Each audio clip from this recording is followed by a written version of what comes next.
서울의 밤은 차가운 비를 머금고 있었다. 낡은 옥탑방 창문을 두드리는 빗소리는 마치 멈추지 않는 진홍곡처럼 들렸다. 한유진은 삐걱거리는 낡은 나무 의자에 앉아 책상 위 서류 더미를 무감각한 시선으로 내려다보고 있었다. 그녀의 유일한 빛은 낡은 스탠드에서 흘러나오는 희미하고 노란 불빛뿐이었다.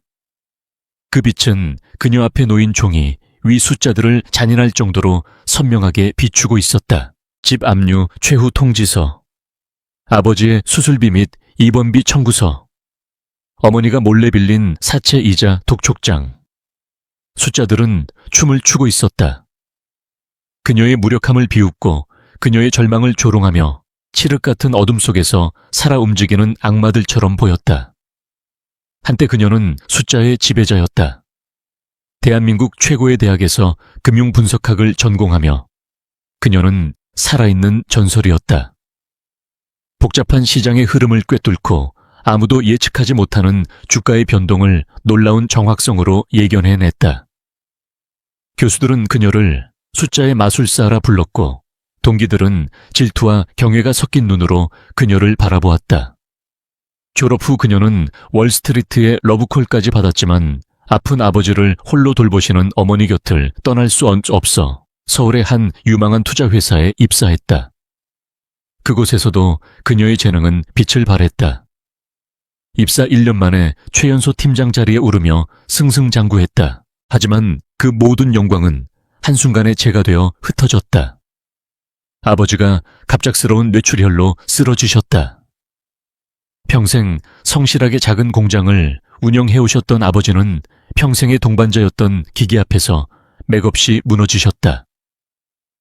수술은 성공적이었지만 아버지는 깊은 혼수 상태에 빠지셨고 병원비는 눈덩이처럼 불어났다. 회사는 그녀의 천재적인 두뇌를 필요로 했지만 그녀의 개인적인 불행까지 감당해줄 만큼 자비롭지는 않았다.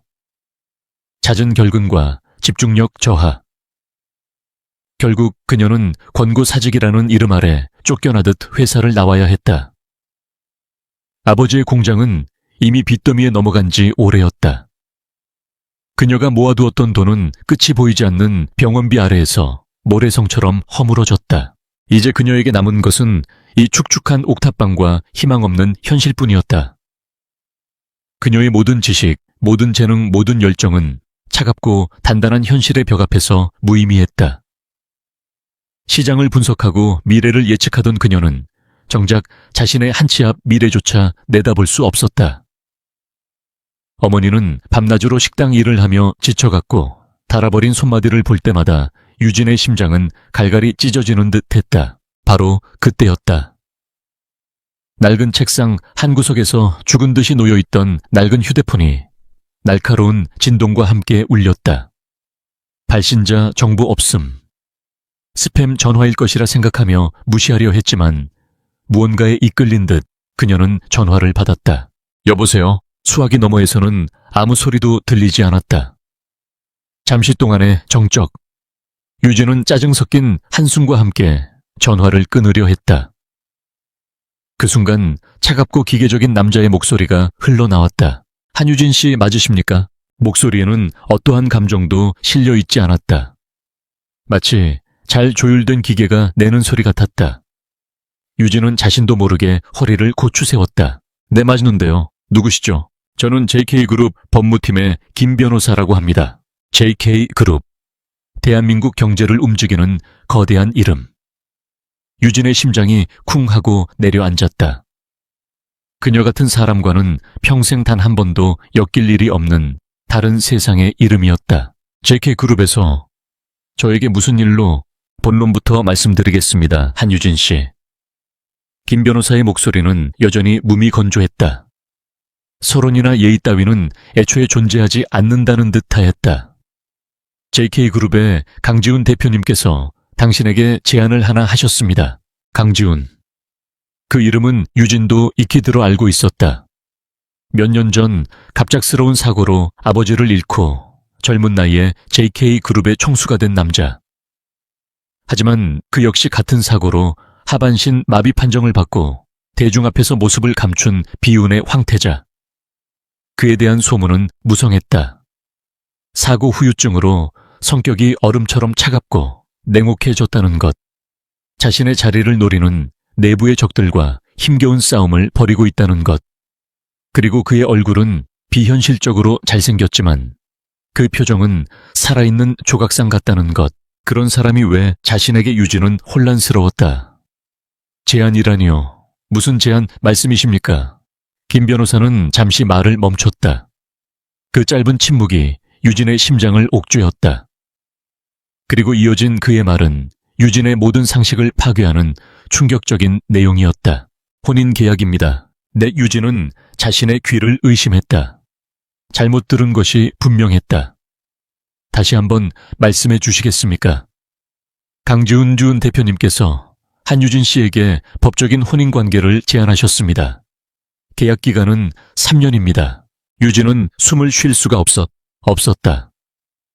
머릿속이 하얗게 변했다. 혼인 계약이라니. 영화나 소설에서나 나올 법한 비현실적인 단어가 대한민국 최고의 재벌그룹 변호사의 입에서 흘러나오고 있었다. 왜 저죠? 세상에 수많은 여자들이 있을 텐데 왜 하필 저 같은 사람에게? 그녀는 간신히 목소리를 쥐어짰다. 목소리는 심하게 떨리고 있었다. 김 변호사의 대답은 칼날처럼 날카롭고 정확하게 그녀의 폐부를 찔렀다. 강 대표님께서는 자신의 지위를 공고히 하고 내부의 적들을 견제하기 위해 아내가 필요하십니다. 당신을 선택한 이유는 여러 가지입니다. 첫째, 한유진 씨의 배경은 깨끗합니다. 복잡한 남자 관계나 숨겨진 과거가 없죠. 둘째, 학력과 지성이 우수합니다. 유사시에도 재벌가의 안주인으로서 최소한의 품위를 지킬 수 있을 거라 판단했습니다. 그리고 마지막으로 가장 중요한 이유, 그는 잠시 말을 멈췄다. 그 침묵은 유진에게 사형 선고 전의 짧은 정적처럼 느껴졌다. 한유진 씨의 현재 처한 절박한 상황 덕분에 우리의 제안을 거절하지 않을 것이라고 판단했습니다. 비참했다. 그녀의 절망이, 그녀의 불행이 그녀가 선택된 이유라는 사실이 너무나 비참해서 눈물이 날 것 같았다. 그녀의 모든 것이 발가벗겨진 채 차가운 저울 위에 올려져 가치를 평가받은 기분이었다. 자존심이 상했지만 지금 그녀에게 자존심은 사치였다. 그녀는 눈을 질끈 감았다. 병상에 누워 희미한 숨을 내쉬는 아버지의 모습, 하루하루 늙어가는 어머니의 지친 얼굴이 눈앞을 스쳐 지나갔다. 계약의 대가는 무엇입니까? 그녀의 목소리는 이제 떨리지 않았다. 모든 감정을 지워버린 텅 빈 목소리였다. 김 변호사는 그녀의 변화를 감지했는지 만족한 듯한 미세한 기류가 목소리에 섞여 나왔다. 계약 기간 3년 동안 강 대표님의 법적 아내로서의 역할을 완벽히 수행해 주시면 됩니다. 대외적인 행사 참석, 가족 모임에서의 연기 등 저희가 요구하는 모든 것을 따라 주셔야 합니다. 그 대가로 우리는 한유진 씨 가족의 모든 부채를 즉시 청산할 것입니다. 유진의 심장이 미친 듯이 뛰기 시작했다. 모든 부채, 지긋지긋한 빚의 굴레에서 벗어날 수 있다는 말인가? 그리고 김 변호사의 목소리가 이어졌다. 계약이 성사되는 즉시 계약금으로 미화 500만 달러를 한유진 씨 개인 계좌로 지급할 것입니다. 500만 달러. 그 숫자가 유진의 머릿속에서 폭탄처럼 터졌다. 한국 돈으로 약 50억 원이 넘는 거금. 그것은 단순히 많은 돈이 아니었다. 그것은 아버지의 생명이었다. 아버지를 최고의 병원에서 최고의 의료진에게 치료받게 할 수 있는 힘이었다. 그것은 어머니의 눈물을 멈추게 할 수 있는 힘이었고, 이 지긋지긋한 절망의 구렁텅이에서 벗어날 수 있는 유일한 동아줄이었다. 악마와의 계약, 구원의 옷을 입은 파멸. 유진은 그것이 무엇이든 상관없다고 생각했다. 지금 그녀에게는 선택의 여지가 없었다. 그녀는 이미 벼랑 끝에 서 있었고 등 뒤에서는 거센 바람이 불고 있었다. 뛰어내려 산산조각이 나거나 아니면 눈앞의 악마가 내민 손을 잡거나 제가 무엇을 하면 됩니까? 내일 오전 10시. 저희가 보낸 차가 당신의 집 앞으로 갈 겁니다. 자세한 계약 내용은 직접 만나서 설명드리겠습니다. 옷차림은 단정하게 부탁드립니다. 그의 말은 질문이 아닌 통보였다. 유진이 수락할 것을 이미 확신하고 있었다. 그리고 그의 확신은 틀리지 않았다. 알겠습니다. 그녀의 대답이 끝나자마자 김 변호사는 짧게 그럼 내일 뵙겠습니다 라는 말만 남기고 전화를 끊었다. 통화가 종료된 휴대폰 화면 위로 빗물이 비친 자신의 얼굴이 보였다. 낯설고 창백하고 텅 비어버린 얼굴. 그녀는 휴대폰을 떨어뜨렸다. 쿵 하는 소리와 함께 휴대폰이 바닥에 부딪혔지만 그녀는 아무것도 느낄 수 없었다. 밤새 비는 그치지 않았다. 유진은 뜬 눈으로 밤을 지새웠다. 천국과 지옥이 교차하는 하룻밤이었다. 그녀는 자신의 인생, 자신의 자유, 그리고 어쩌면 자신의 영혼까지 팔아넘기기로 결심했다. 하지만 이상하게도 후회는 없었다. 그저 거대한 운명의 수레바퀴에 깔려버린 작은 벌레가 된 듯 단 무력감만이 온몸을 감싸고 있었다. 그녀는 내일 만나게 될 남자 강지훈을 생각했다. 사진으로만 보았던 그의 얼굴은 감정이 없는 조각상 같았다. 그녀는 그 차가운 얼굴 뒤에 무엇이 숨겨져 있을지 상상조차 할 수 없었다. 그녀는 이제 그의 세상으로 들어가야 했다. 화려하지만 차갑고 모든 것이 비밀에 쌓인 그곳으로. 스탠드 불빛이 깜빡이다가 이내 꺼져버렸다. 완전한 어둠이 옥탑방을 삼켰다. 밖에서는 여전히 비가 내리고 있었다. 그것은 마치 한유진이라는 한 여자의 인생, 1막이 끝나고 예측할 수 없는 비극과 희극이 뒤섞인 2막이 오르기 전에 마지막 암전과도 같았다. 다음 날 아침 비는 거짓말처럼 그쳐 있었다. 하지만 서울의 하늘은 여전히 무거운 회색빛 구름에 덮여 금방이라도 다시 눈물을 쏟아낼 듯했다. 약속된 오전 10시 정각 유진이 사는 낡은 다세대 주택골목으로 검은색 세단 한 대가 소리 없이 미끄러져 들어왔다. 주변의 낡고 허름한 풍경과 극명한 대조를 이루는 그 차는 마치 다른 차원에서 넘어온 존재처럼 이질적이었다. 유진은 밤새 잠을 설친 탓에 창백한 얼굴로 차에 올랐다. 운전기사는 말없이 그녀를 위해 뒷좌석 문을 열어주었고 문이 닫히는 순간 바깥 세상의 소음은 완벽하게 차단되었다. 차 안은 고요했고 비싼 가죽과 은은한 방향제 냄새가 섞여 낯선 안락함을 주었다. 그녀는 평생 입어본 적 없는 가장 단정한 투피스를 입고 있었다. 어젯밤 이 한 벌의 옷을 사기 위해 어머니가 비상금으로 숨겨두었던 마지막 돈 봉투를 써야 했다.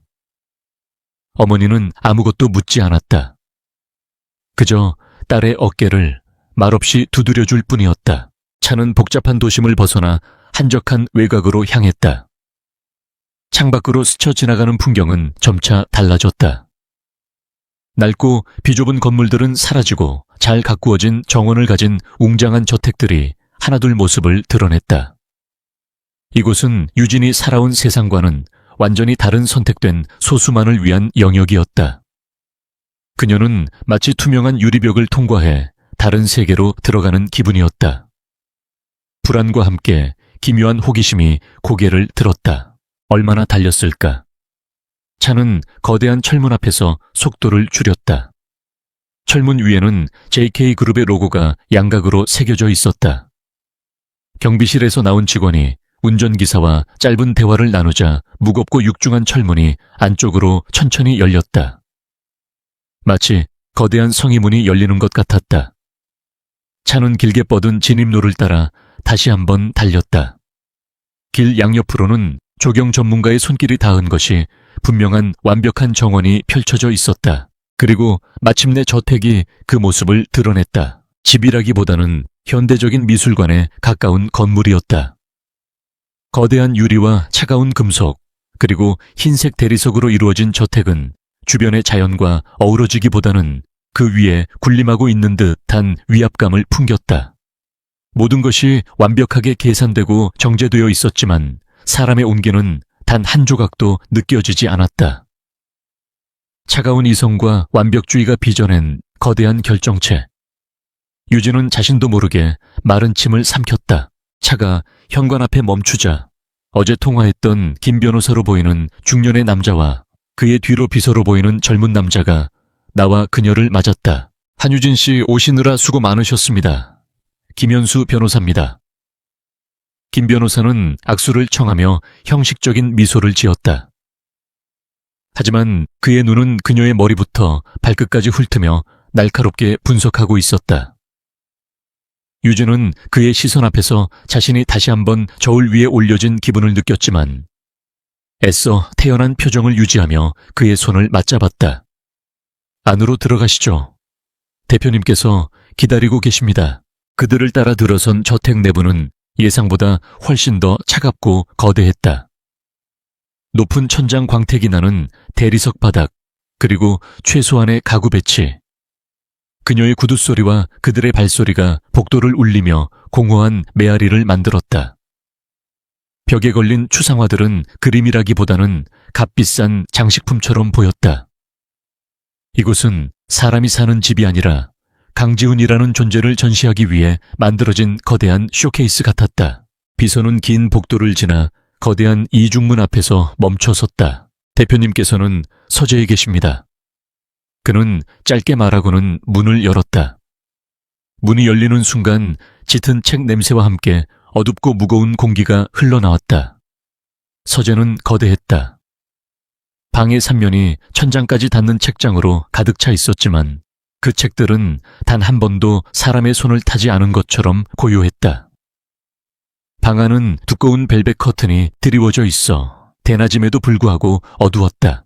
그리고 그 어둠의 중심에 한 남자가 있었다. 첨단 기술이 집약된 것처럼 보이는 검은색 휠체어에 앉은 그는 창밖을 내다보고 있었다. 뒷모습만 보였지만 넓은 어깨와 곧은 등에서 흐트러짐 없는 단단함이 느껴졌다. 방 안에는 오직 창문을 때리는 희미한 빗방울 소리와 벽에 걸린 궤종시계의 초침 소리만이 정적을 깨고 있었다. 비서가 조용히 입을 열었다. 자신을 조비서라고 소개한 그는 강지훈의 최측근인 듯 했다. 대표님 한유진 씨가 도착했습니다. 휠체어가 아주 천천히 돌아섰다. 어둠 속에서 남자의 얼굴이 서서히 드러났다. 유진은 숨을 멈췄다. 잡지나 뉴스에서 보던 것보다 훨씬 더 압도적인 존재감이었다. 날카로운 콧날, 다부진 턱선 짙은 눈썹. 완벽하게 조각된 예술작품 같은 얼굴이었지만 그의 표정은 얼음 조각처럼 차가웠고 살아있는 인간의 감정이라고는 찾아볼 수 없었다. 그의 눈은 깊고 어두웠다. 예리하고 분석적인 그 눈은 마치 엑스레이처럼 그녀의 옷과 피부를 뚫고 그녀의 영혼 깊은 곳까지 꿰뚫어 보려는 듯 됐다. 그 시선과 마주하는 순간 유진의 심장이 멎는 것 같았다. 그리고 바로 그 순간 시간도 멈췄다. 익숙함, 뇌리를 스치는 기시감. 그녀의 기억, 깊은 곳, 잊었다고 생각했던 아주 오래된 서랍이 덜컹거리며 열렸다. 머릿속에서 수만 개의 퍼즐 조각이 미친 듯이 맞춰지기 시작했다. 흐릿한 기억의 편린들이 파노라마처럼 스쳐 지나갔다. 여름날의 매미소리, 흙냄새, 낡은 동네의 거대한 느티나무, 그리고 그 나무 아래에서 함께 비밀 이야기를 나누던 한 소년.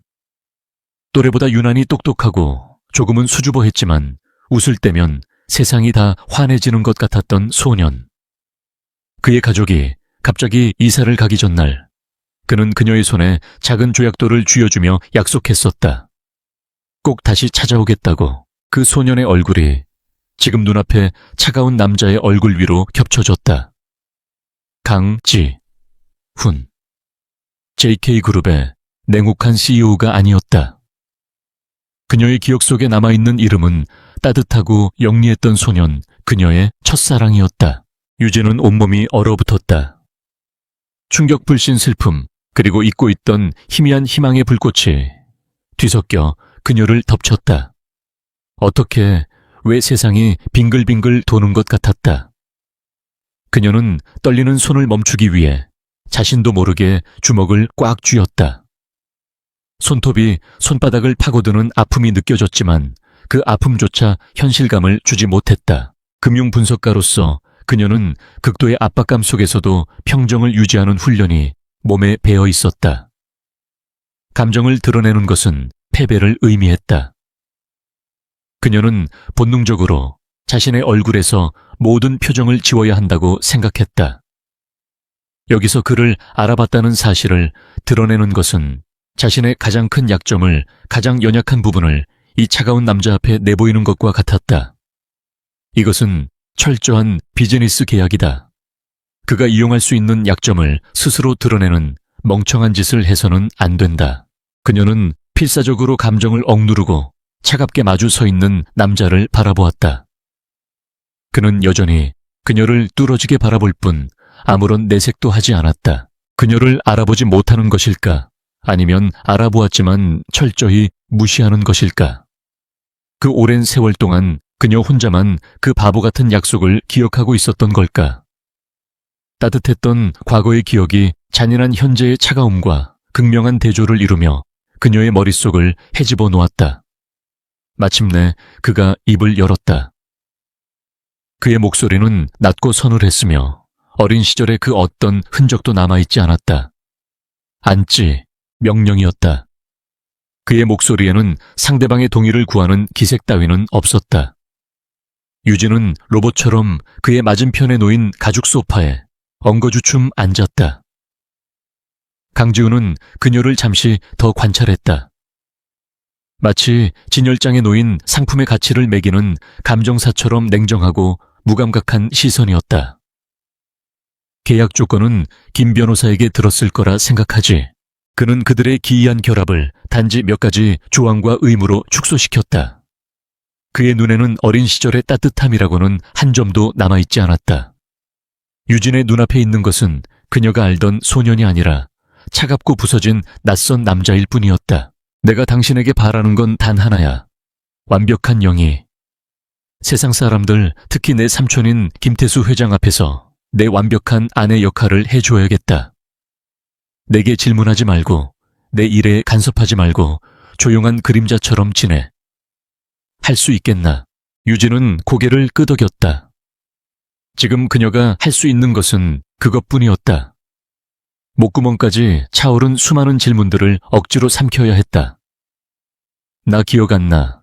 라는 어리석은 질문이 입술을 비집고 나오려는 것을 필사적으로 참았다. 조 비서가 그녀 앞으로 두툼한 계약서를 내밀었다. 차가운 법률 용어들은 그들의 관계를 철저히 비인격적인 거래로 규정하고 있었다. 위자료 재산 분할 비밀 유지 의무. 심지어 부부 관계에 대한 조항까지 명시되어 있었다. 물론 그 조항은 일체의 신체적 접촉은 없다는 내용이었지만 유진은 잠시 망설였다. 지금이라도 모든 것을 그만두고 이 요새 같은 집을 뛰쳐나가고 싶었다. 하지만 병상에 누워있는 아버지의 얼굴 하얗게 세어버린 어머니의 머리카락이 떠오르자 그녀는 펜을 집어들었다. 그녀의 손이 계약서 위에서 움직였다. 한유진이라는 이름, 세 글자가 그녀의 자유와 이름, 그리고 어쩌면 그녀의 심장까지도 팔아넘기는 증표가 되었다. 그녀가 서명을 마쳤을 때 강지훈의 눈이 살짝 좁혀지는 것을 그녀는 놓치지 않았다. 그가 그녀의 표정에서 무언가를 읽어낸 것일까? 이제부터 당신은 JK그룹의 안주인이야. 그의 목소리는 여전히 차가웠다. 조 비서가 당신이 머물 곳을 안내할 거다. 그의 말이 끝나자마자 조 비서가 정중하게 그녀를 밖으로 안내했다. 거래는 성사되었다. 서재의 무거운 문이 닫히고 강지훈은 다시 어두운 방에 홀로 남았다. 유진이 떠난 후 그는 한동안 계약서에 적힌 그녀의 서명을 말없이 내려다보았다. 그의 얼음 같던 얼굴에 아주 잠깐 복잡 미묘한 감정이 스쳐 지나갔다. 그것은 고통이었을까? 아니면 희미한 그리움이었을까?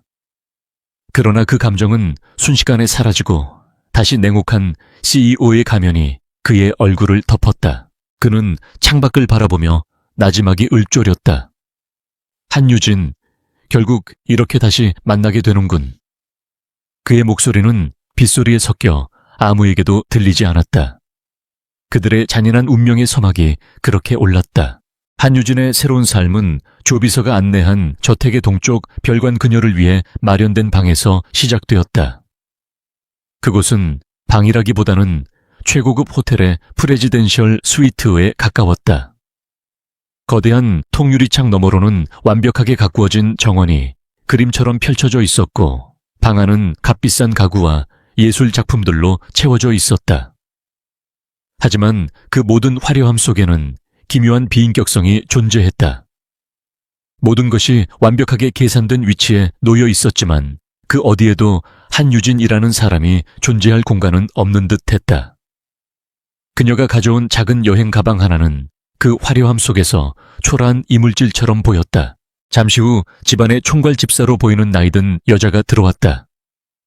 그녀의 이름은 박여사였고 표정은 엄격했으며 눈빛에서는 감추려 하지 않는 은근한 경멸이 느껴졌다. 그녀는 유진을 이 집의 새로운 안주인이 아닌 특별한 직함을 가진 새로운 고용인처럼 대했다. 사모님.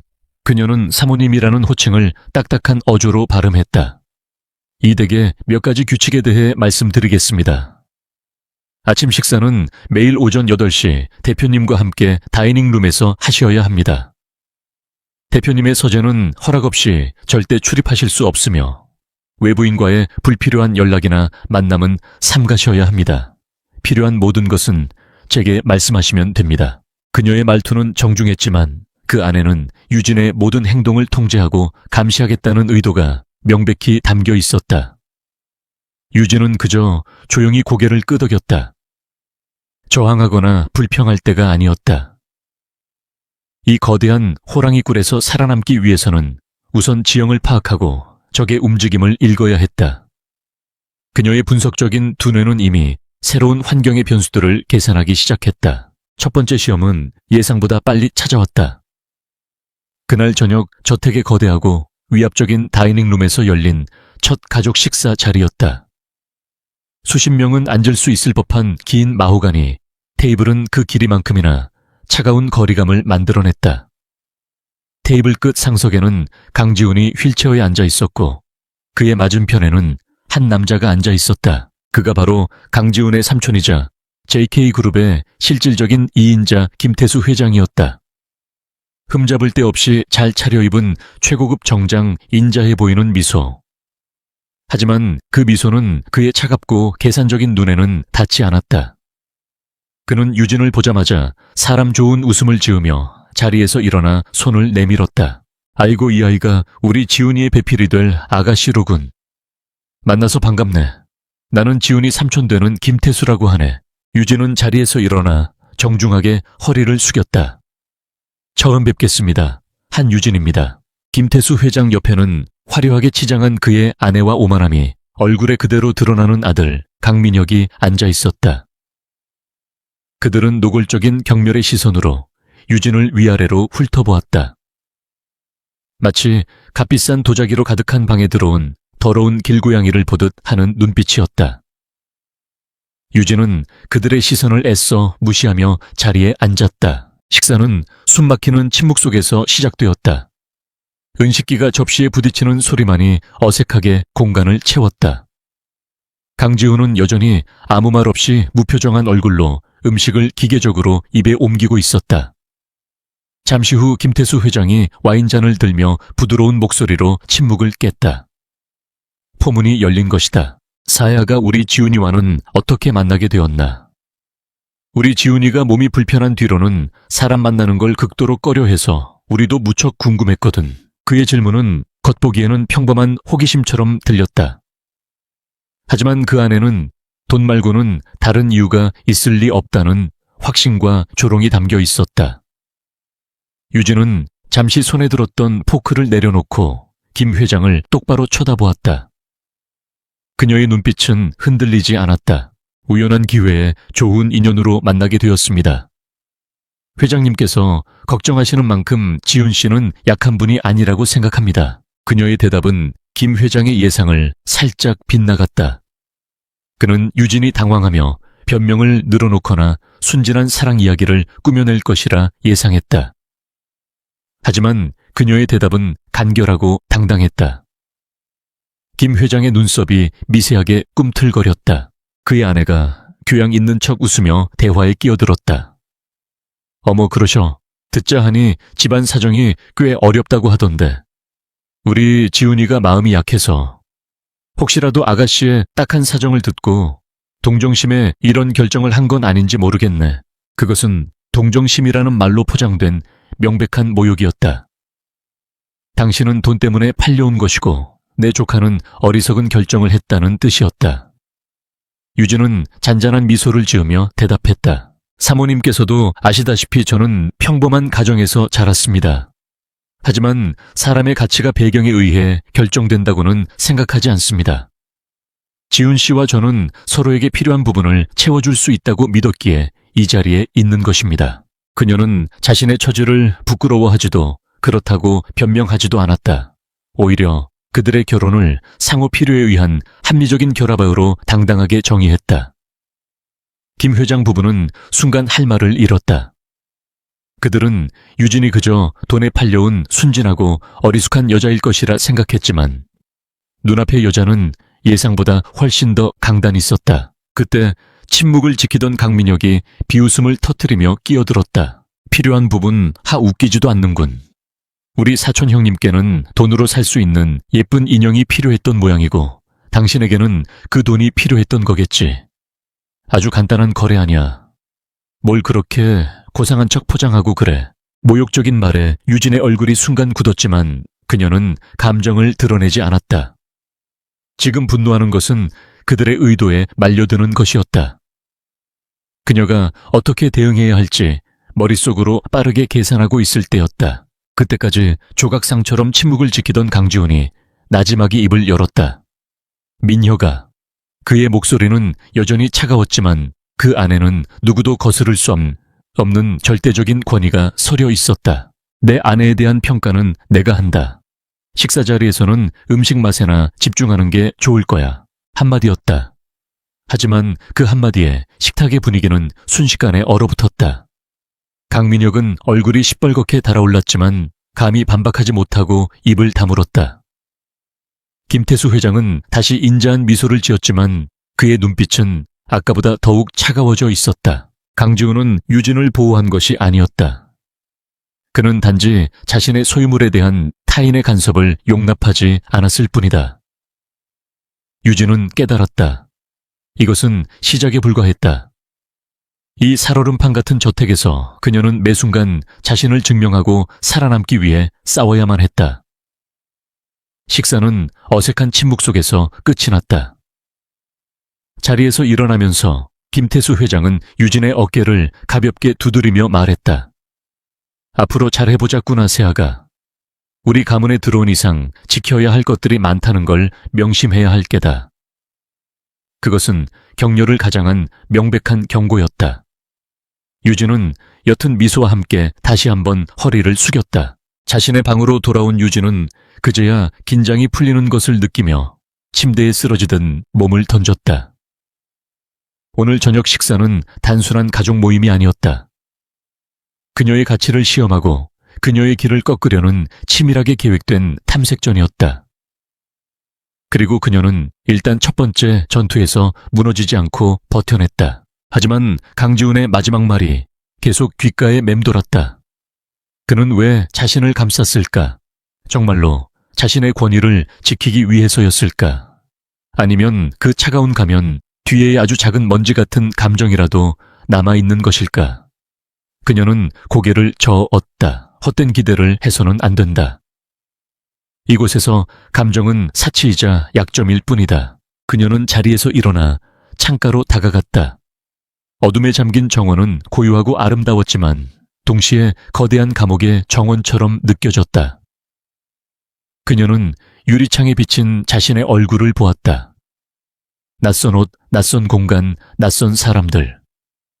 그리고 그 속에서 어떻게든 살아남으려고 발버둥치는 낯선 자기 자신. 그녀는 결심했다. 더 이상 과거의 기억에 얽매이지 않겠다고. 그녀가 기억하는 소년 강지훈은 죽었다. 지금 존재하는 것은 JK그룹의 대표이자 그녀의 계약 남편인 냉혹한 강지훈뿐이다. 그리고 그녀는 그와의 계약을 완벽하게 이행하고 3년 뒤 가족을 구하고 자신의 삶을 되찾을 것이다. 그때 방문을 노크하는 소리가 들렸다. 조비서였다. 사모님, 대표님께서 전해드리라는 물건입니다. 그가 내민 것은 검은색 벨벳 상자였다. 유진이 상자를 열자 그 안에는 눈부신 다이아몬드 목걸이와 함께 한도 없는 블랙카드가 들어있었다. 다음 주에 있을 JK그룹 창립기념 자선 파티에 하고 가실 목걸이입니다. 그리고 이 카드는 필요하실 때 자유롭게 사용하시면 됩니다. JK그룹의 안주인에게 어울리는 품위 유지 비용이라고 생각하시면 됩니다. 품위 유지 비용. 그 단어가 유진의 가슴을 다시 한번 차갑게 찔렀다. 그녀의 모든 것은 이제 돈으로 계산되고 역할로 규정되었다. 그녀는 조비서에게 짧게 고맙다고 말하고 문을 닫았다. 그녀는 카드를 테이블 위에 내려놓았다. 한때 그녀가 그토록 갈망했던 모든 것을 해결해 줄 수 있을 것 같았던 돈. 하지만 지금 그 돈은 그녀의 목을 조르는 또 다른 족쇄처럼 느껴졌다. 그녀는 다이아몬드 목걸이를 들어 목에 걸어보았다. 차가운 보석의 감촉이 피부에 닿았다. 거울 속에 비친 자신의 모습은 화려했지만 눈빛은 공허했다. 마치 값비싼 보석을 걸친 마네킹 같았다. 이것이 앞으로 3년 동안 그녀가 해야 할 역할이었다. 시간은 저택의 두꺼운 벽 안에서 더디게 흘러갔다. 한유진은 점차 이 거대한 감옥의 일상에 적응해 나갔다. 아침 8시에 침묵의 식사, 오후에 끝없는 독서, 그리고 저녁에 또 다른 침묵. 그녀의 유일한 피난처는 여전히 거대한 도서관이었고 그녀의 유일한 무기는 날카롭게 벼려지고 있는 그녀의 두뇌였다. 강지훈과의 관계는 평행선과도 같았다. 그들은 같은 공간에 있었지만 결코 만나지 않는 두 개의 선처럼 서로의 영역을 침범하지 않았다. 하지만 유진의 분석적인 마음은 쉬지 않았다. 그녀가 발견한 작은 균열들은 더 큰 의심의 씨앗이 되어 그녀의 마음속에서 자라나고 있었다. 그의 장애가 진짜일까? 아니면 이 모든 것이 거대한 연극일까?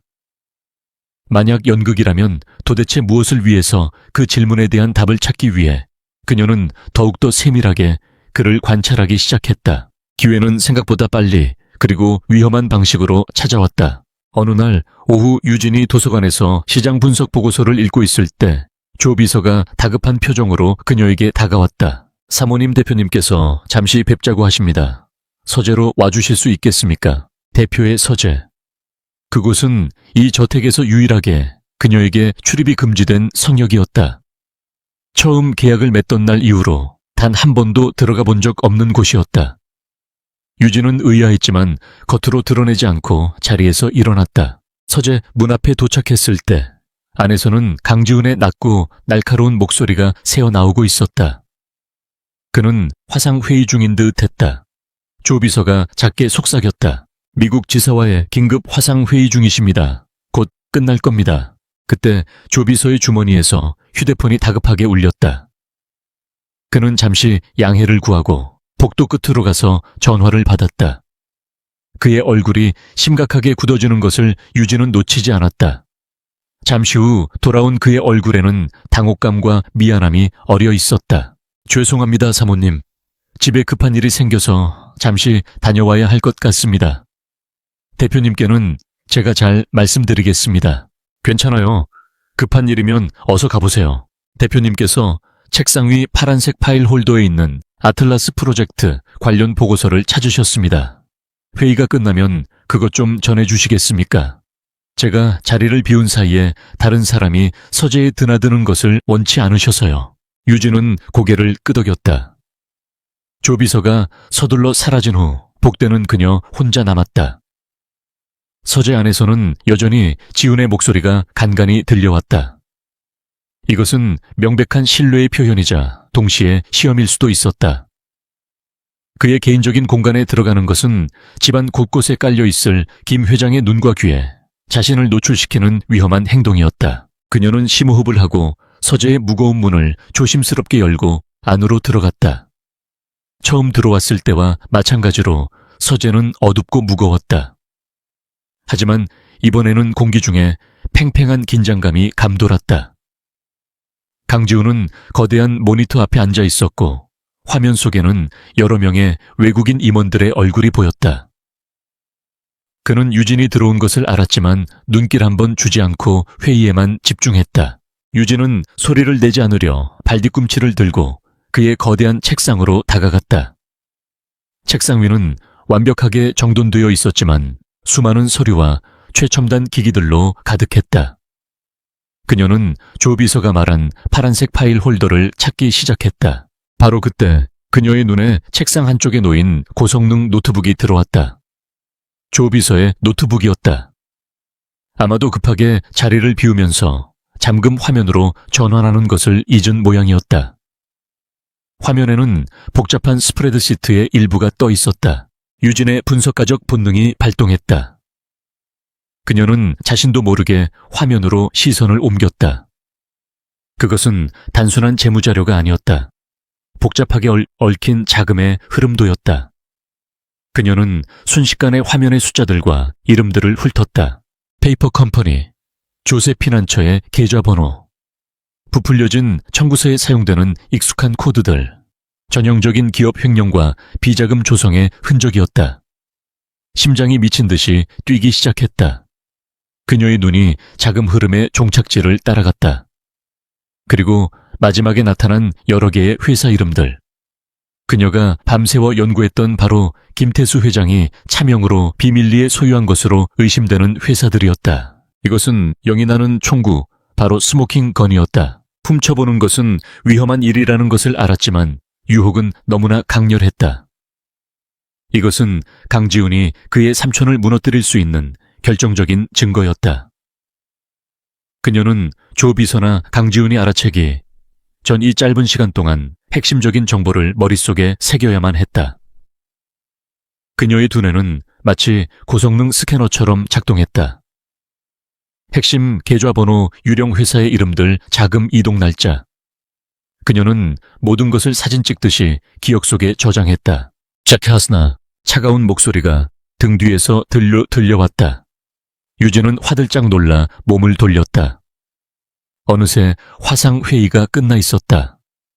강지훈이 휠체어에 앉아 차가운 눈으로 그녀를 보고 있었다. 아, 네, 여기 있습니다. 그녀는 아무렇지 않은 척 심장이 터질 것 같은 것을 억누르며 파란색 파일 홀더를 집어들었다.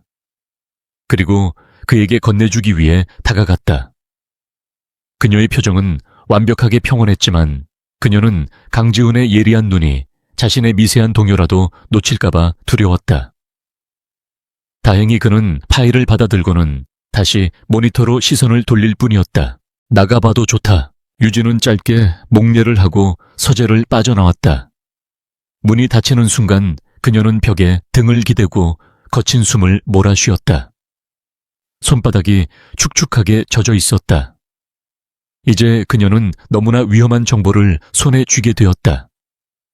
이 정보는 그녀를 살릴 수도 혹은 죽일 수도 있는 양날의 검이었다. 그날 밤 유진은 잠을 이룰 수 없었다. 머릿속은 김 회장의 비자금 문제와 강지훈의 정체에 대한 의문으로 뒤엉켜 있었다. 두 개의 거대한 미스터리가 그녀의 눈앞에서 교차하고 있었다. 강지훈은 이 사실을 알고 있을까? 알고도 모르는 척하는 것일까? 아니면 이 모든 것이 자신을 시험하기 위한 또 다른 함정이었을까? 결국 그녀는 침대에서 일어나 저택의 실내 정원으로 향했다. 신선한 밤 공기를 마시면 복잡한 머릿속이 정리될 것 같았다. 유리 천장 너머로 희미한 달빛이 쏟아져 내리는 정원은 신비로운 분위기를 자아냈다. 그때였다. 정원과 연결된 저택의 서쪽 별관에서 희미한 소리가 들려왔다. 쿵쿵 하는 둔탁한 소리와 함께 누군가 고통스럽게 숨을 내쉬는 소리. 그곳은 강지훈의 사고 이후로는 아무도 사용하지 않는다고 알려진 개인 헬스장이었다. 박 여사는 그곳이 대표님의 아픈 기억 때문에 영구적으로 폐쇄되었다고 말했었다. 호기심과 불길한 예감이 동시에 그녀를 덮쳤다. 그녀는 소리가 나는 곳으로 조심스럽게 발걸음을 옮겼다. 유리벽으로 된 복도를 지나자 헬스장의 육중한 문이 나타났다. 문은 굳게 닫혀 있었지만 문 옆에 작은 환기용 창문이 살짝 열려 있었다. 유진은 마른 침을 삼키고 까치발을 들어 창문 틈으로 안을 들여다보았다. 그리고 그 안의 광경에 숨을 삼켰다. 온몸의 피가 차갑게 식는 것 같았다. 헬스장 안희미한 조명 아래 강지훈이 서 있었다. 그냥 서 있는 것이 아니었다. 그는 땀으로 흠뻑 젖은 채 고통으로 일그러진 표정으로 재활 훈련용 평행봉을 잡고 한 걸음 한 걸음 힘겹게 내딛고 있었다. 그의 움직임은 아직 부자연스럽고 거칠었지만 그는 분명 하반신 마비 환자가 아니었다.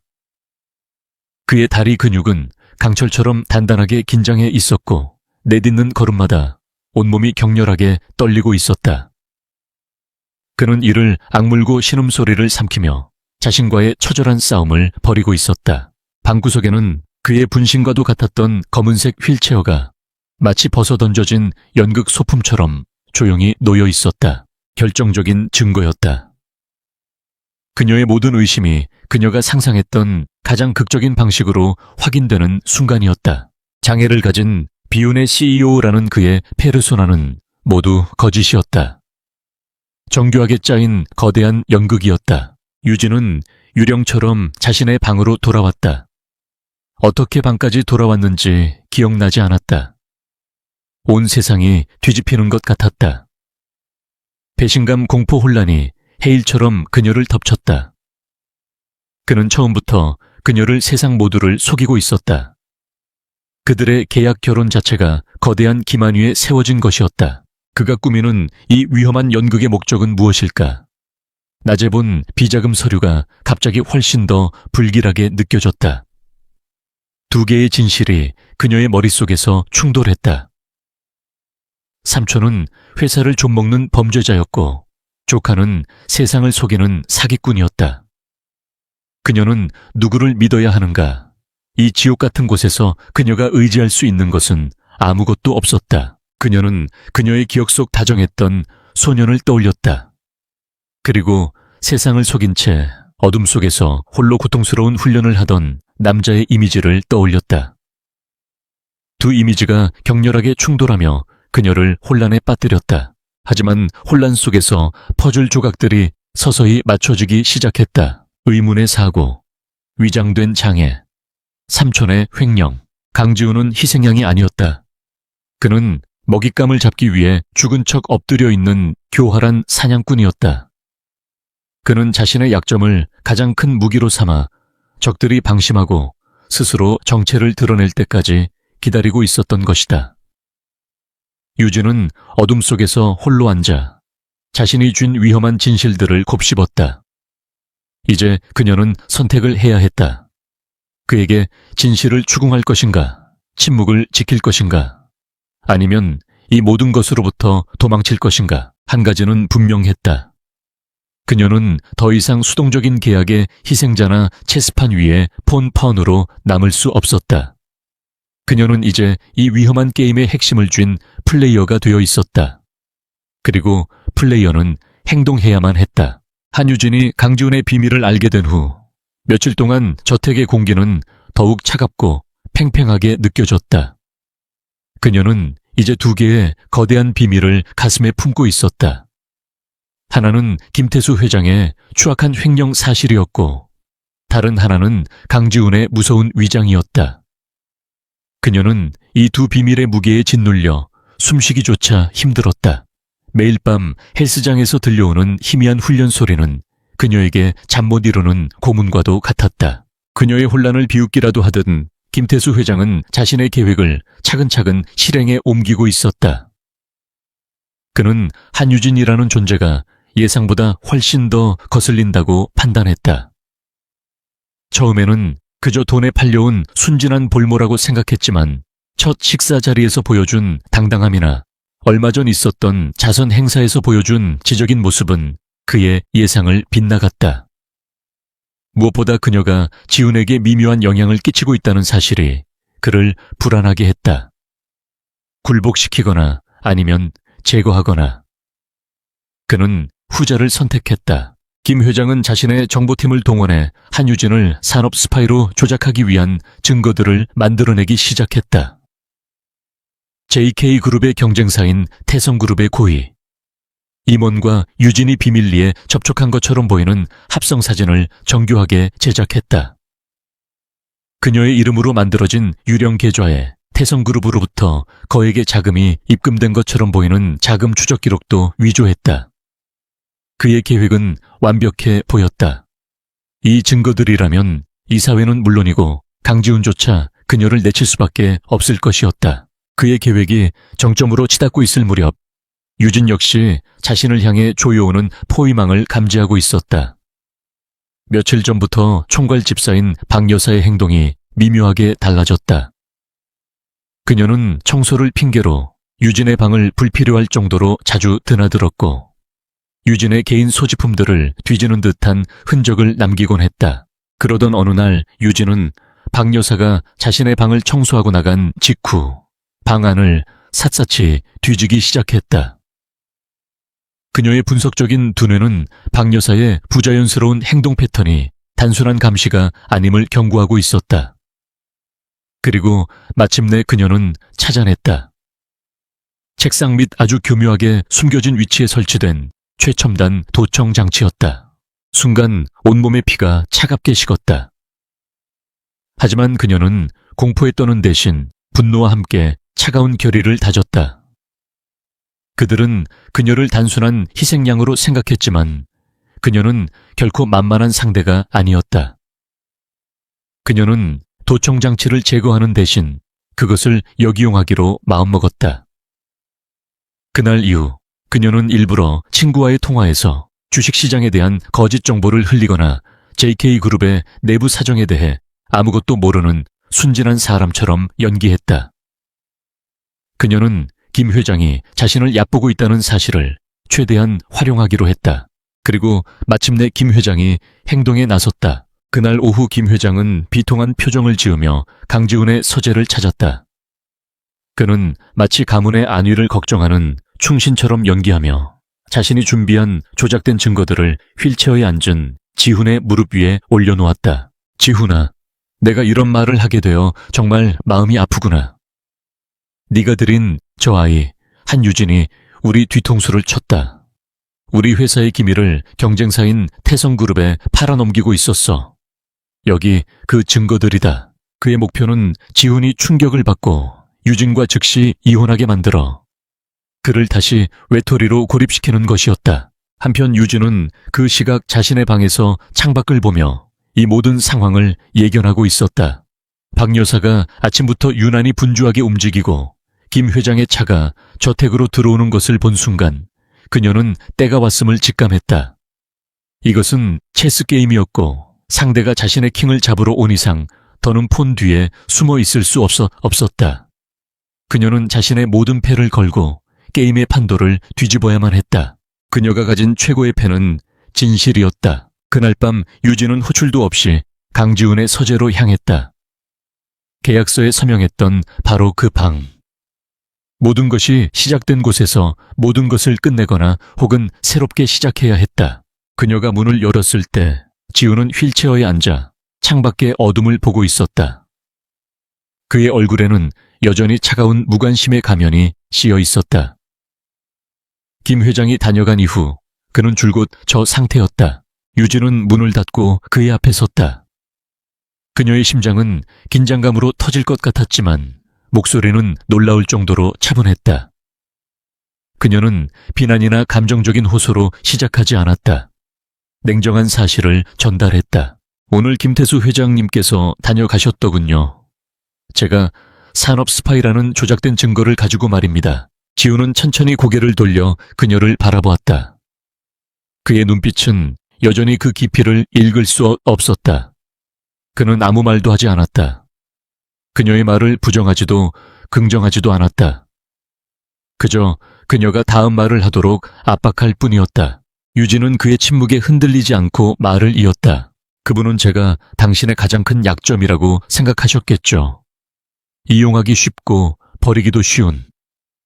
하지만 틀렸어요.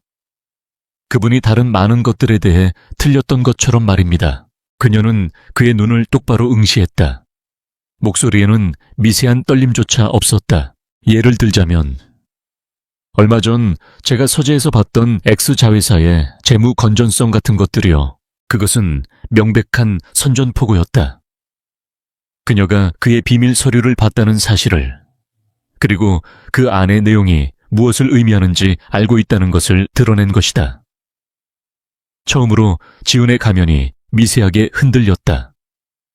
그의 눈의 놀라움과 함께 날카로운 경계심, 그리고 그 안에 숨겨진 위험한 빛이 스쳐 지나갔다. 그는 여전히 침묵을 지켰다. 유진은 숨을 깊게 들이마시고 마지막 카드를 던졌다. 그녀의 목소리는 이제 서재 안의 공기를 얼어붙게 할 만큼 차가웠다. 그리고 JK그룹 CEO의 신체적 한계에 대해서도 말이죠. 그녀는 한 걸음 더 그에게 다가갔다.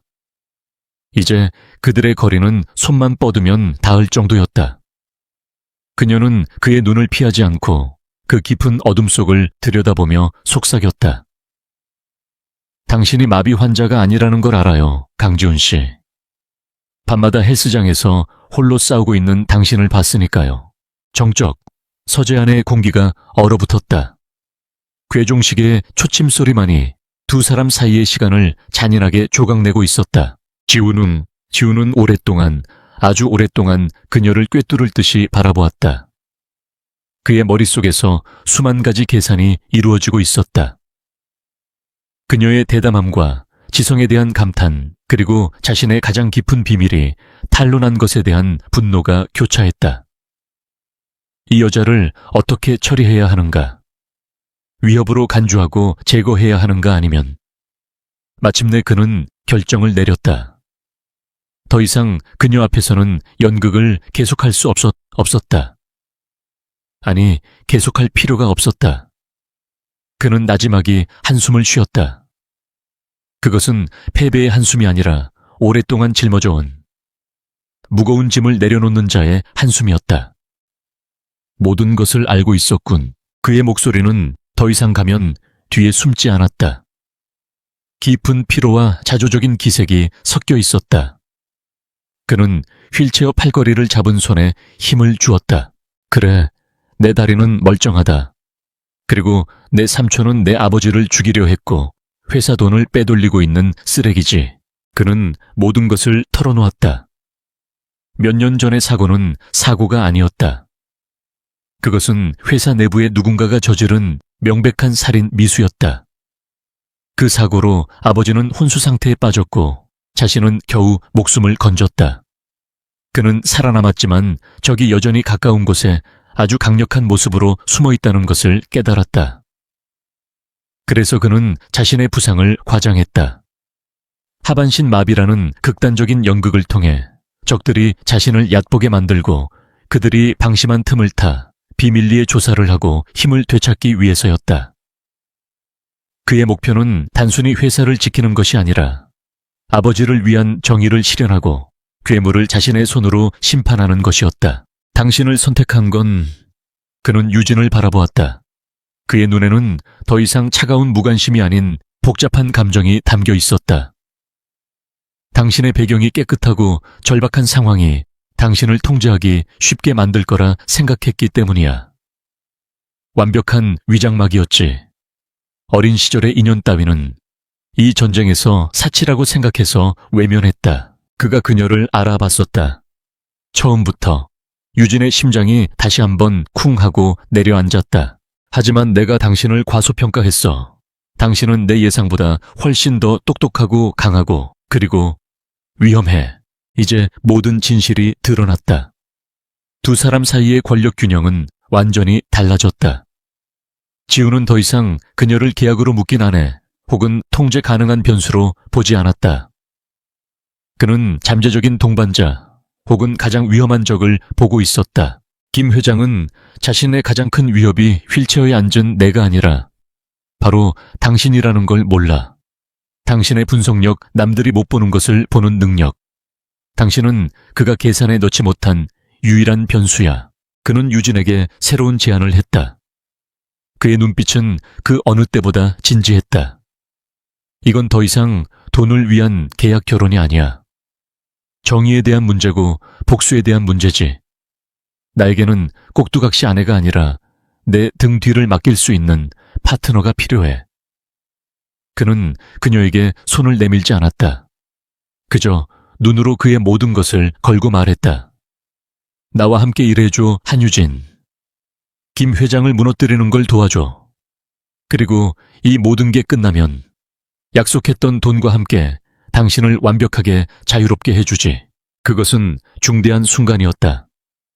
그는 그녀에게 출구를 제안하는 동시에 입구를 열어주고 있었다. 그의 위험한 세계로, 그의 처절한 싸움 속으로 들어올 수 있는 입구를. 유진은 눈앞의 남자를 보았다. 차가운 CEO 뛰어난 전략가. 그리고 그 모든 것 아래에 숨겨진 외롭고 처절한 싸움을 벌이고 있는 그녀가 알던 소년의 모습이 겹쳐 보였다. 그녀의 결정은 더 이상 돈 때문이 아니었다. 그것은 짓밟힌 자존심과 정의에 대한 문제였고, 진짜 강지훈이라는 남자와 그녀 사이에 존재하는 희미한 연결고리 때문이었다. 그녀는 대답 대신 그에게 다가가 그의 휠체어 옆에 한쪽 무릎을 꿇고 앉았다. 그녀는 그의 눈을 정면으로 마주 보았다. 받아들이겠어요. 그녀의 목소리는 단호했다. 하지만 돈 때문도 아니고 당신의 부하 직원으로서도 아니에요. 그녀는 그의 굳게 쥔 주먹 위에 자신의 손을 폭에 얹었다. 당신의 파트너로서. 지우는 오랫동안 그녀의 눈을 들여다보았다. 그리고 마침내 그는 굳게 쥐고 있던 주먹을 펴 그녀의 손을 마주 잡았다. 그의 손은 결코 무력하지 않은 남자의 강한 힘으로 가득 차 있었다. 그들의 악수는 새로운 동맹을 굳건히 했다. 편의를 위한 계약은 죽었다. 비밀과 위험 속에서 진실 위에서 맺어진 파트너십이 탄생하는 순간이었다. 한유진과 강지훈의 동맹이 맺어진 후 저택의 차가운 서재는 더 이상 위협적인 공간이 아니었다. 그곳은 두 사람만의 비밀스러운 전쟁 지휘본부로 변모했다. 저택에 모두가 잠든 깊은 밤, 두 사람은 세상의 질서를 뒤바꿀 위험하고 정교한 계획을 세웠다. 휠체어라는 족쇄를 벗어던진 지훈은 완전히 다른 사람이었다. 물론 사람들 앞에서는 여전히 휠체어를 이용하며 연약한 환자 연기를 계속했다. 하지만 유진과 단둘이 남는 이 서재에서 그는 더 이상 자신을 감추지 않았다. 그는 거대한 디지털 화이트보드 앞에 서서 김태수 회장의 인맥, 그의 자금줄, 그리고 그가 저지를 다음 행동 패턴을 카리스마 넘치게 그려나갔다. 몇 년간의 비밀스러운 조사를 통해 얻은 그의 내부자 정보는 계획의 뼈대를 제공했다. 그 뼈대 위에 한유진의 분석력이 살을 붙였다. 그녀는 자신이 외웠던 유령 회사들의 복잡한 관계도를 그려내고 수천 페이지에 달하는 재무제표에서 누구도 발견하지 못한 약한 고리를 찾아냈다. 그녀는 단순히 숫자를 분석하는 것을 넘어 적들의 심리를 분석해 그들이 가장 달콤하게 느낄 만한, 그래서 의심 없이 물 수밖에 없는 전략적인 함정을 설계했다. 김태수 회장은 탐욕스럽지만 동시에 극도로 신중한 인물이에요. 유진이 보드에 연결된 태블릿의 데이터를 띄우며 말했다. 자신이 완벽하게 통제할 수 있다고 믿는 정보가 아니면 움직이지 않죠. 하지만 바로 그 정보력에 대한 과신이 그의 가장 큰 약점이에요. 그는 자신이 모든 것을 보고 듣고 있다고 착각하고 있어요. 그렇다면 우리가 그에게 가장 확실해 보이는 정보를 미끼로 던져주는 건가? 지훈이 그녀의 의도를 정확히 파악하고 되물었다. 그의 눈빛은 더 이상 차갑지 않았다. 대신 지적인 파트너에 대한 깊은 신뢰와 흥미로 빛나고 있었다. 맞아요. 특히 그가 보기에 당신이 들인 어리숙하고 세상 물정 모르는 아내가 실수로 흘리는 정보라면 의심 없이 물 수밖에 없을 거예요. 그는 저를 당신의 가장 큰 실수이자 약점이라고 생각하고 있을 테니까요. 그들의 대화는 물 흐르듯 자연스러웠다. 냉혹한 CEO의 가면은 그녀 앞에서 녹아내렸고 오직 목표에 집중하는 냉철한 전략가의 모습만이 남았다. 그들은 서로의 아이디어에 대해 토론하고 때로는 격렬하게 논쟁하며 그렇게 하나의 완벽한 복수극을 만들어 나갔다. 이 지적인 교감 속에서 서로에 대한 존중과 신뢰는 걷잡을 수 없이 깊어졌다. 반역의 첫 단계는 정보 교란이었다. 유진은 자신의 방에 아직 남아있는 도청 장치를 역이용하기로 했다. 며칠 후 그녀는 대학 동창과의 통화를 가장했다. 물론 그 대학 동창은 지훈이 섭외한 국정원 출신의 베테랑 요원이었다. 세상에 정말 JK그룹이 곧 파산 직전의 바이오 회사 바이오넥스에 그런 엄청난 규모의 투자를 단행한다고. 그거 완전 비밀 정보 아니야. 유진은 마치 세상에서 가장 순진한 사람처럼 목소리를 낮추며 속삭였다. 나도 회의실 앞에서 우연히 들은 거야. 신약 개발에 결정적인 성과가 있었나 봐. 곧 공식 발표가 날 거라던데. 이건 우리끼리만 아는 비밀이야. 절대 아무데도 말하면 안 돼. 같은 시각 김태수 회장의 비밀 사무실. 그의 정보팀장은 도청된 내용을 보고하며 흥분을 감추지 못했다. 회장님 믿기를 물었습니다. 한유진 그 계집애가 정말 어리숙하게도 기밀 정보를 흘리고 있습니다. 저희 쪽 라인을 통해 확인해 본 결과 바이오넥스 내부에서도 신약 개발 관련해서 긍정적인 소문이 돌고 있는 것이 확인되었습니다.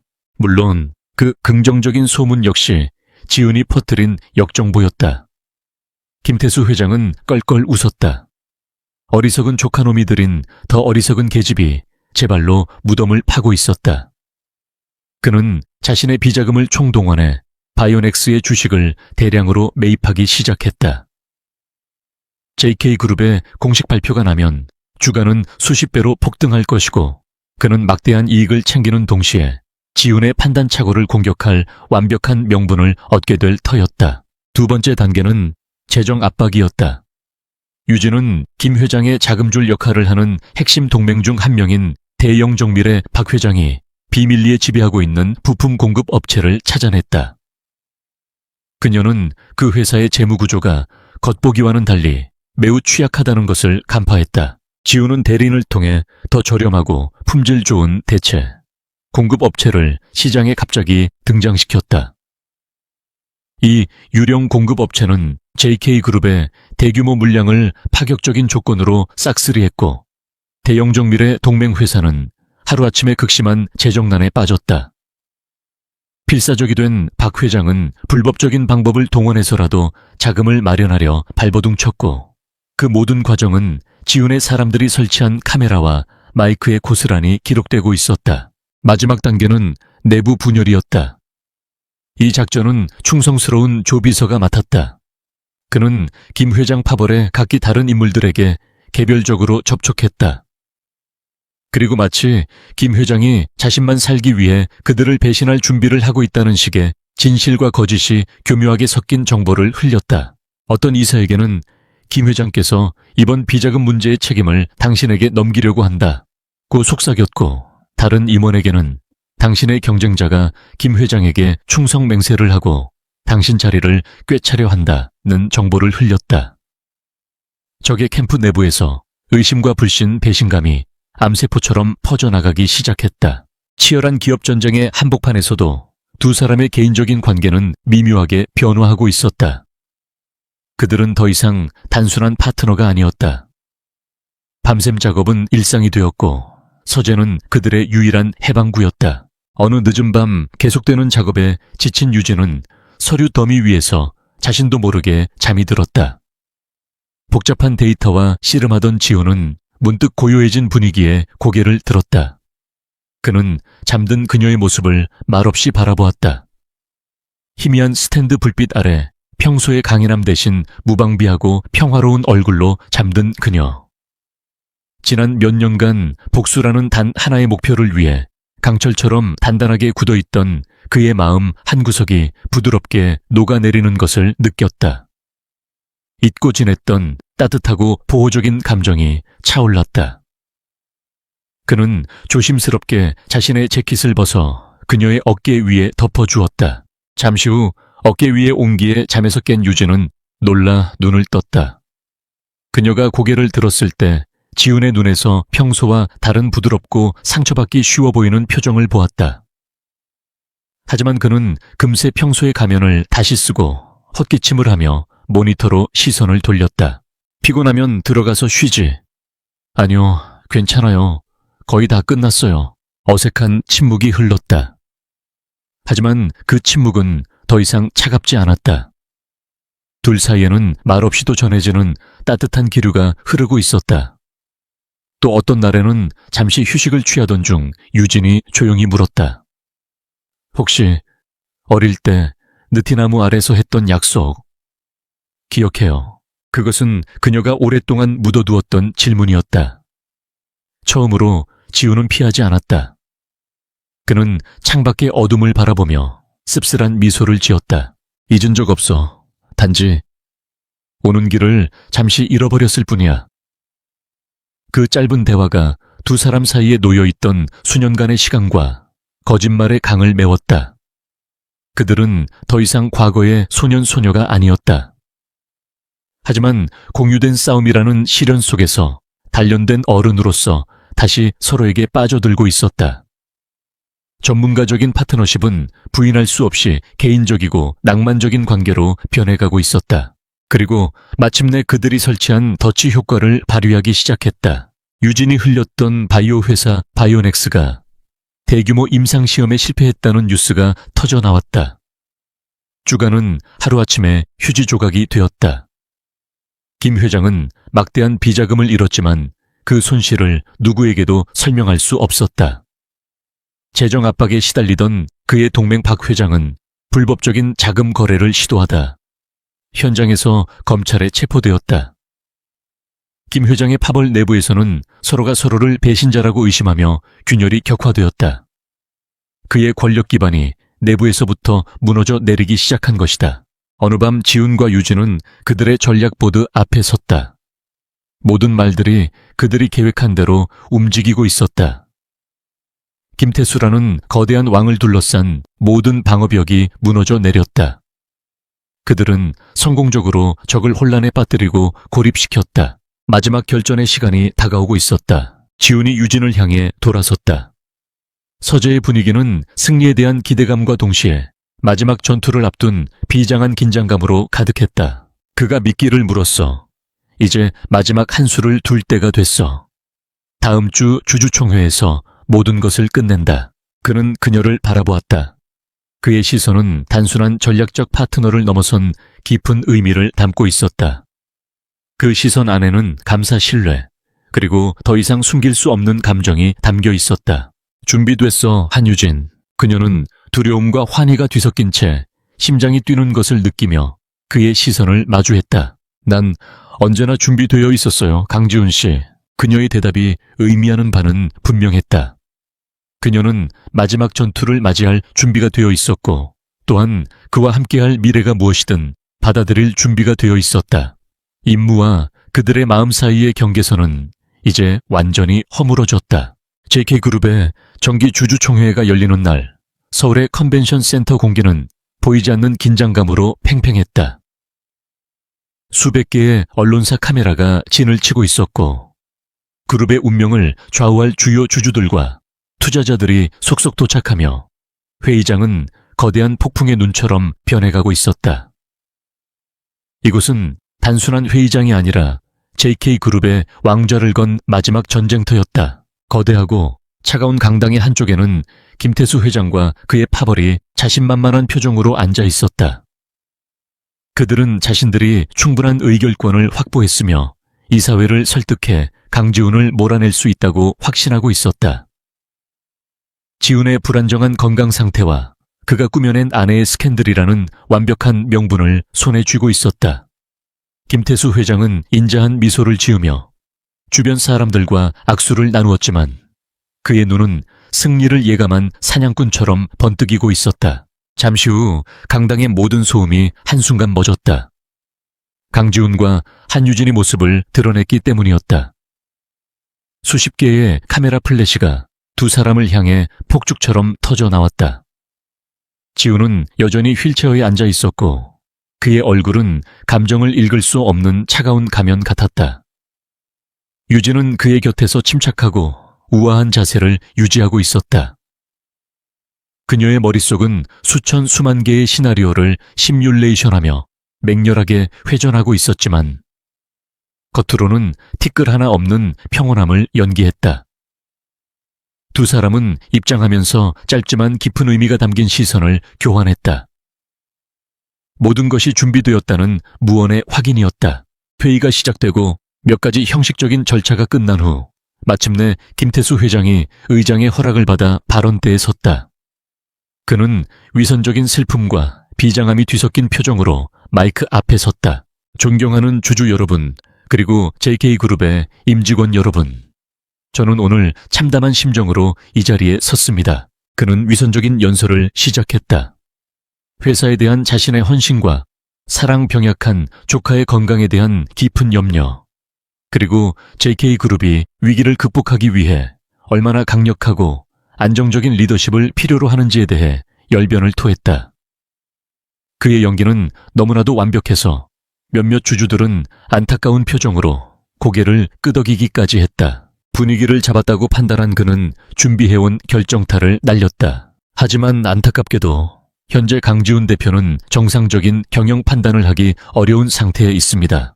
그의 가장 최근의 판단 착오가 바로 그 증거입니다. 그의 말이 끝나자마자 강당의 대형 스크린에 자료들이 제시되었다. 한유진이 경쟁사인 태성그룹의 임원과 비밀리에 만나는 것처럼 보이는 사진, 그녀의 차명 계좌로 거액의 돈이 오고 간 것처럼 조작된 금융기록, 그리고 교묘하게 편집된 음성 파일까지. 강지훈 대표의 아내 한유진 씨는 태성그룹에 우리 회사의 기밀을 팔아넘긴 산업 스파이였습니다.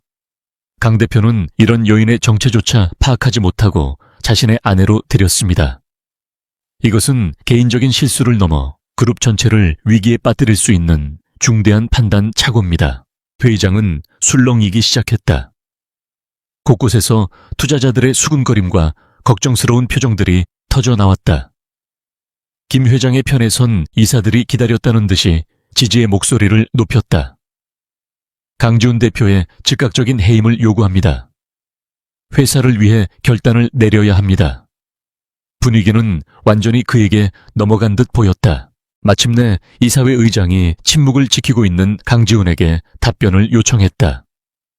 모든 시선이 휠체어에 앉은 남자에게로 향했다. 그는 마치 패배하고 궁지에 몰린 사자처럼 보였다. 김 회장은 승리를 예감하며 회심의 미소를 지었다. 지훈은 한동안 침묵을 지켰다. 그의 침묵은 강당의 긴장감을 최고조로 끌어올렸다. 그가 마침내 마이크를 잡았을 때 그의 목소리는 나지막했지만 강당 전체에 울려 퍼질 만큼 선명했다. 삼촌의 회사와 저에 대한 깊은 염려 감사합니다. 그는 잠시 말을 멈추고 김 회장을 똑바로 응시했다. 삼촌의 말씀 중 한 가지는 맞습니다. 이 회사는 오랫동안 암세포로 고통받아 왔습니다. 탐욕과 부패, 그리고 배신이라는 이름의 암세포 말입니다. 그의 눈빛은 얼음장처럼 차가웠다. 그리고 오늘 우리는 바로 이 자리에서 그 암세포를 도려내는 수술을 할 것입니다. 그 말이 끝나는 순간 강지훈은 불가능한 일을 해냈다. 그는 휠체어의 팔걸이를 양손으로 짚었다. 그리고 통제되고 강력한 움직임으로 자리에서 천천히 하지만 단호하게 일어섰다. 탁! 강당 전체에서 집단적인 경악의 숨소리가 터져 나왔다.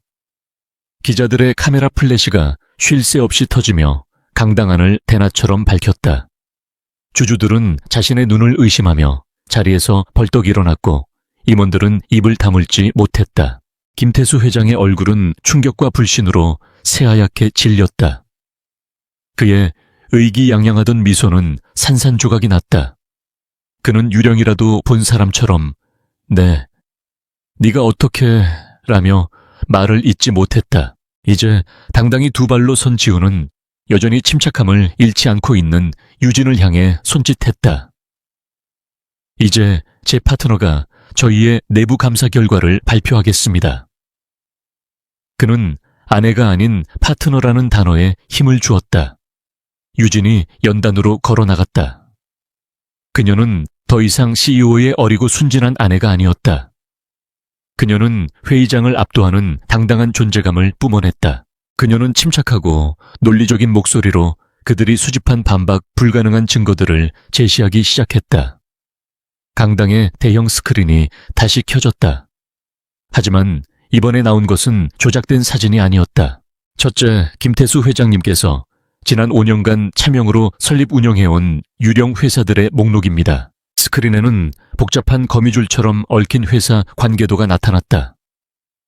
그녀는 김 회장이 회사 자금을 빼돌리는 데 사용한 유령 회사들의 관계도를 보여주었고, 횡령된 자금이 그의 비밀 계좌로 흘러 들어가는 흐름을 명백히 밝혔다.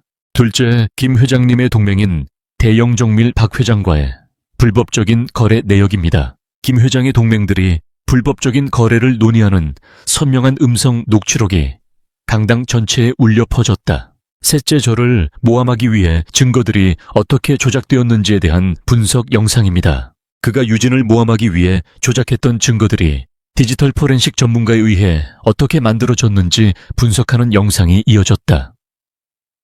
합성 사진의 원본 사진, 음성 파일을 조작한 흔적까지 낱낱이 공개되었다. 김 회장은 거짓말이야, 전부 조작된 거라고 비명을 질렀지만 그의 목소리는 공허한 메아리가 될 뿐이었다. 증거에 의해 공범으로 지목된 그의 동맹들은 필사적으로 그의 절박한 시선을 피하며 고개를 숙였다. 그리고 가장 치명적인 마지막 일격이 남아있었다. 지훈이 다시 마이크를 잡았다. 이제 그의 목소리에는 서늘한 분노가 담겨 있었다. 제 삼촌의 탐욕은 돈에서 멈추지 않았습니다.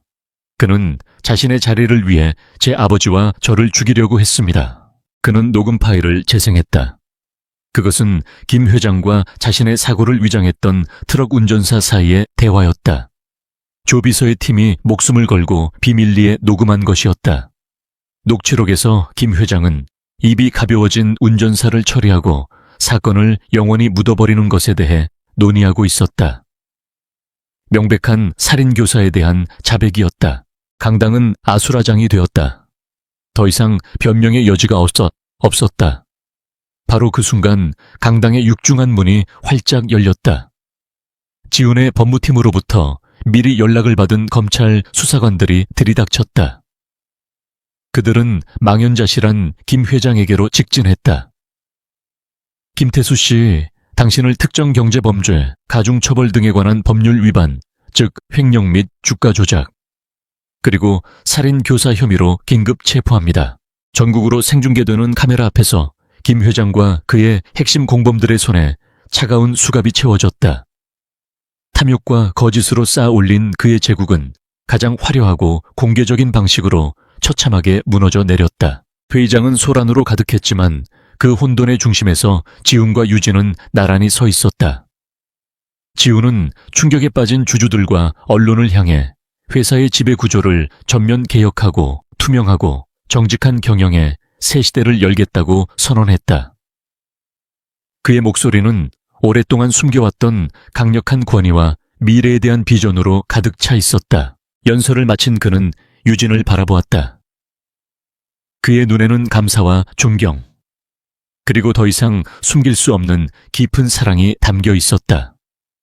그는 모든 사람이 보는 앞에서 그녀의 손을 단단히 잡았다.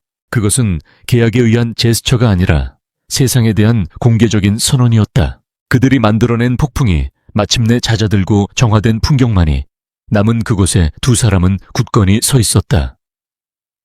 부활한 황제와 그의 곁을 지킨 현명한 전략가.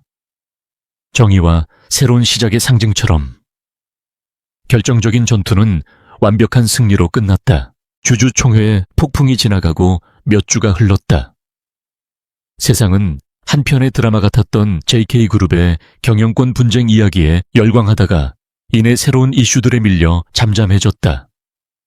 초반의 충격으로 잠시 흔들렸던 JK그룹의 주가는 강지훈의 강력하고 윤리적인 리더십에 대한 새로운 신뢰를 바탕으로 안정세를 되찾고 꾸준히 상승하기 시작했다. 그는 마치 오랫동안 준비된 왕처럼 혼란을 빠르게 수습하고 회사를 정상 궤도에 올려놓았다. 회사와 저택의 분위기는 완전히 달라졌다. 김태수 회장이 심어놓았던 두려움과 의심의 그림자는 거치고 그 자리에는 조심스러운 낙관과 활기가 넘쳤다. 김 회장에게 충성하며 내부 정보를 빼돌리던 임원들과 저택의 일부 사용인들은 모두 교체되었다. 진실과 정의가 승리한 자리에 새로운 질서가 세워지고 있었다. 한유진은 더 이상 계약직 아내가 아니었다. 그녀는 자신의 실력으로 쟁취한 JK그룹의 신설부서 전략기획실의 실장으로 공식 임명되었다. 회의실에서 자신의 팀을 자신감 있게 이끌고 날카로운 분석력으로 동료들에게 존중받는 그녀의 모습은 그녀가 이룬 전문적인 승리를 명확히 보여주었다. 사람들은 더 이상 그녀를 회장님의 아내가 아닌 한유진 실장님으로 불렀다. 오래된 상처들도 서서히 아물기 시작했다. 기적 같은 소식이 병원에서 전해졌다. 강지훈의 아버지가 마침내 길고 긴 혼수 상태에서 깨어난 것이다. 아직은 쇠약했지만 그는 분명히 회복하고 있었다. 의식과 언어 능력도 조금씩 돌아오고 있었다. 어느 주말 오후 지훈은 유진의 손을 잡고 아버지를 찾아뵈었다. 병실 침대에 기대앉은 그의 아버지는 아들의 손을 잡고 나타난 유진을 희미한 미소로 맞았다. 지훈은 아버지에게 유진을 소개했다. 계약으로 맺어진 아내가 아니라 자신이 사랑하는 여자이자 가족과 회사를 구하는데 결정적인 역할을 한 동반자라고. 모든 것을 전해 들은 아버지는 유진을 깊은 감사의 눈빛으로 바라보며 쉰 목소리로 두 사람의 관계를 진심으로 축복했다. 지훈의 가장 큰 동기이자 마음의 짐이었던 아버지의 문제가 해결되면서 그의 마음속 가장 큰 응어리가 풀렸다. 유진 역시 자신의 가족을 되찾았다. 지훈의 지원 덕분에 최고의 치료를 받은 그녀의 아버지는 건강이 눈에 띄게 좋아졌다. 혼수 상태는 아니었지만 위독했던 아버지는 이제 휠체어에 의지해 짧은 산책을 할 수 있을 정도로 회복했다. 집안의 빚은 모두 청산되었고 어머니는 더 이상 식당에서 고된 일을 하지 않아도 되었다. 그녀는 자랑스럽고 기쁜 얼굴로 딸을 끌어안았다. 고맙다 내 딸, 그리고 미안했다. 어머니의 그 한마디에 유진은 그동안 겪었던 모든 고통과 서름을 씻어내는 듯한 기분이었다. 마침내 유진은 자신을 계약 결혼으로 내몰았던 무거운 짐에서 완전히 해방되었다. 모든 것이 제자리를 찾아가고 있었다. 단 하나 두 사람의 관계를 제외하고. 그들은 여전히 최고의 파트너였지만 연인이라고 하기에는 어딘가 어색한 구석이 있었다. 진실이 밝혀진 이후 두 사람은 서로를 어떻게 대해야 할지 모르는 채 조심스러운 탐색을 계속하고 있었다. 어느 조용한 저녁 지훈과 유진은 모든 것이 시작되었던 서재에 마주 앉았다. 분위기는 그 어느 때보다 평화로웠지만 미묘한 긴장감이 감돌았다. 지훈이 서랍에서 낡은 혼인계약서를 꺼냈다. 한때 그들의 관계를 규정했던 그 문서는 이제 다른 생애의 유물처럼 보였다. 이 계약은 이제 무효야. 지훈이 나지막이 말했다. 그는 서류와 함께 수표 한 장을 테이블 위에 올려놓았다. 약속했던 500만 달러가 입금된 수표였다. 당신이 우리 가족을 위해 해준 일은 돈으로 환산할 수 없지만 약속은 약속이니까. 이건 당신이 받아야 할 정당한 대가야. 명예를 지키기 위해서라도 받아줘. 유진은 수표를 한 번, 그리고 그의 얼굴을 한 번 쳐다보았다. 그녀의 눈에는 실망감이 스쳐 지나갔다. 그녀는 조용히 수표를 그에게 다시 밀어냈다. 말했잖아요. 돈 때문에 한 일이 아니라고. 당신과의 파트너십은 결코 돈으로 환산할 수 있는 게 아니었어요. 만약 당신이 여전히 우리의 관계를 거래라고 생각한다면 이 돈은 받을 수 없어요. 가설했네. 지훈은 그럴 줄 알았다는 듯이 희미하게 미소를 지었다. 어쩌면 그는 그녀의 이런 반응을 기다렸는지도 모른다. 그는 계약서와 수표를 집어들었고 유진을 바라보았다. 그럼 이 낡은 과거는 우리 손으로 함께 끝내지. 두 사람은 함께 계약서와 수표를 갈기갈기 찢어버렸다. 종이 조각들이 테이블 위로 흩날렸다. 그들의 낡은 관계를 정의했던 모든 것을 없애버리는 상징적인 행위였다. 이제 그들은 모든 의무와 거짓에서 벗어난 두 명의 자유로운 개인으로 마주섰다. 모든 것이 사라진 지금 지우는 이제 진심으로 그녀의 마음을 얻어야 했다. 그는 자리에서 일어나 그녀에게 손을 내밀었다. 나와 함께 가줄 곳이 있어. 지훈이 운전하는 차는 화려한 강남이 아닌 낡고 정겨운 강북의 한 동네로 향했다. 그들이 함께 자랐던 옛 동네였다. 많은 것이 변했지만 골목에 냄새 낡은 슈퍼마켓 그리고 언덕 위의 놀이터는 그대로 남아 있었다. 그는 그녀를 그들의 비밀 장소였던 오래된 느티나무 아래로 이끌었다. 어릴 적 그들이 나란히 앉아 아이스크림을 나눠 먹고 미래에 대한 엉뚱한 상상을 나누던 바로 그 자리였다. 해질녘의 붉은 노을이 두 사람을 비추고 있었다.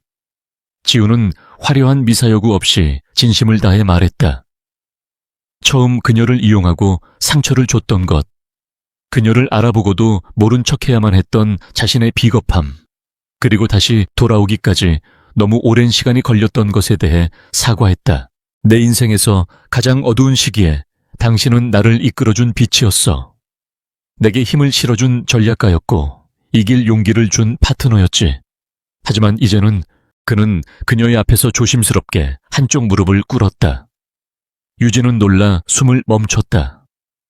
그의 손에는 불을 과시하는 거대한 다이아몬드가 아니라 그녀의 성격을 반영하는 듯한 단순하고 우아한 반지가 들려 있었다. 이건 계약이 아니야. 조건도 기간도 없어. 감정에 젖은 그의 목소리가 흘러나왔다. 내 평생의 파트너가, 내 아내가, 내 가장 친한 친구가 되어주지 않겠어. 이번에는 진짜로 나와 결혼해 줄래, 유진아. 유진의 눈에서 기쁨의 눈물이 흘러내렸다. 그녀는 말없이 고개를 끄덕였다. 대답을 기다리던 지훈이 그녀의 손에 반지를 끼워주자 그녀는 그의 목을 끌어안았다. 그들은 낡은 느티나무 아래에서 오랫동안 서로를 끌어안았다. 그들의 상처받은 과거와 희망찬 미래가 이 완벽한 순간 속에서 하나로 합쳐졌다. 1년 후 JK그룹은 새로운 황금기를 맞이하고 있었다. 강지훈과 한유진은 재계에서 가장 존경받는 파워 커플이 되었다. 지훈의 결단력과 유진의 통찰력이 결합된 JK그룹은 혁신을 거듭하며 글로벌 시장을 선도했다. 마지막 장면은 그들의 집이다. 더 이상 차갑고 위압적인 저택이 아닌 따뜻한 웃음소리와 행복이 넘치는 공간. 두 사람은 주말 오후 2층 테라스에서 정원을 내다보고 있었다. 정원에는 기적처럼 건강을 되찾은 유진의 아버지와 지훈의 아버지가 나란히 앉아 바둑을 두고 있었다. 두 분은 때로는 진지하게, 때로는 아이처럼 웃으며 평화로운 시간을 보내고 있었다. 그 옆에서 유진의 어머니는 갓 구운 쿠키를 내오며 두 사람의 훈수를 두었다. 한때 비극과 오해로 멀어졌던 두 가족은 이제 하나의 새로운 가족이 되어 있었다. 절망과 기만으로 시작되었던 그들의 여정은 사랑과 정의, 그리고 함께 나누는 밝은 미래의 승리로 끝을 맺었다. 유진이 지훈의 어깨에 머리를 기댔다. 지훈은 그런 그녀의 어깨를 부드럽게 감싸 안았다. 무세운 생각해 지훈이 물었다. 유진이 고개를 들어 그를 보며 미소 지었다. 그냥 모든 게 제자리를 찾은 것 같아서요. 그리고 우리가 함께라는 게 믿기지 않아서. 지훈은 대답 대신 그녀의 이마에 부드럽게 입을 맞췄다. 그들은 서로를 마주보며 다시 한번 미소 지었다. 그 미소에 그들이 함께 이겨낸 모든 시련과 앞으로 함께 만들어갈 모든 약속이 담겨 있었다. 저 멀리 느티나무를 닮은 젊은 나무가 정원 한쪽에서 바람에 부드럽게 흔들리고 있었다.